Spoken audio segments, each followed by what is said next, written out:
Le Maroc est encore vivant, au bout de la tension, au bout de la souffrance, au bout des tirs au but, les Lions de l'Atlas éliminent les Pays-Bas et rejoignent le Canada en huitième de finale.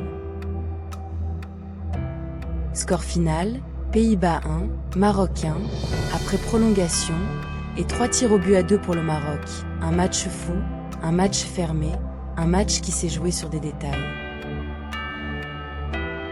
Dès les premières minutes, le ton est donné.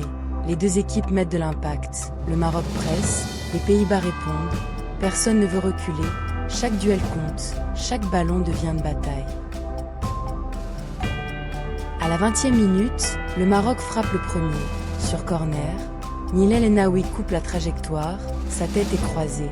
Mais Bart Verbruggen sort un arrêt réflexe. Premier frisson, premier avertissement. Les Oranges cherchent une solution. Mickey Van de Ven tente sa chance de très loin. Une frappe lourde, 30 mètres, le ballon file, mais Yassine Bounou reste vigilant, il détourne du bout des doigts. À la pause, rien n'est fait, 0-0, mais le match est déjà brûlant. Le Maroc a montré du danger, les Pays-Bas ont répondu par la puissance et la tension monte. Au retour des vestiaires, le Maroc accélère, Ounahi récupère dans le rond central, il avance, il décale Achraf Hakimi côté droit, Hakimi frappe dans un angle fermé, et le ballon s'écrase sur la transversale, le Maroc était tout proche. 4 minutes plus tard, le danger revient, le Maroc part encore en transition, Hakimi semble filer vers le but, mais Mickey Van de Ven revient, un tacle parfait, un sauvetage énorme, les Pays-Bas restent en vie. Et puis, à la 72e minute, les Pays-Bas frappent, long dégagement de Verbruggen, Weghorst prolonge de la tête, Somerville part dans la profondeur, il centre, Cody Gakpo termine, 1-0 pour les Oranges.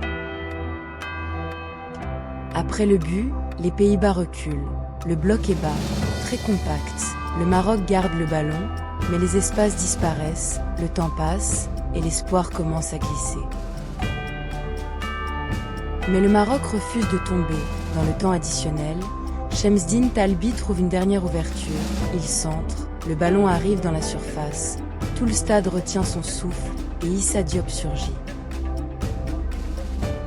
Issa Diop s'élève plus haut que tout le monde, il attaque le ballon, sa tête est puissante, le ballon finit au fond, un partout, le Maroc revient de nulle part, et le match bascule.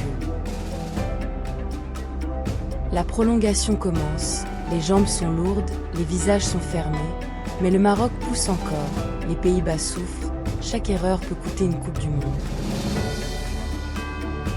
À la 96e minute, Soufiane Rahimi a la balle du match, il élimine son vis-à-vis, il se met sur son pied droit, il frappe au point de pénalty. Mais Verbruggen sort un arrêt magistral, le duel des gardiens continue. Après 120 minutes, il faut les tirs au but. Le stade devient silencieux, chaque joueur marche seul, chaque frappe pèse une saison, et chaque gardien peut devenir un héros. Verbruggen a brillé pendant le match, mais dans la séance, Bounou prend le dessus, il impose sa présence, il lit les tireurs, il met le doute, comme en 2022 face à l'Espagne, le Maroc tient son mur. Puis vient le tir décisif, Ismaël Sebari avance. Il sait ce que ce ballon représente, il frappe, c'est dedans, le Maroc explose, les Lions de l'Atlas sont en huitième de finale.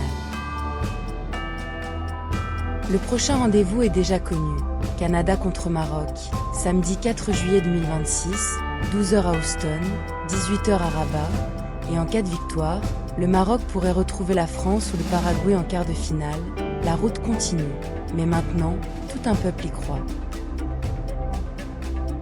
Abonne-toi à Zone Mondiale 26, ici, c'est le QG de la Coupe du Monde 2026.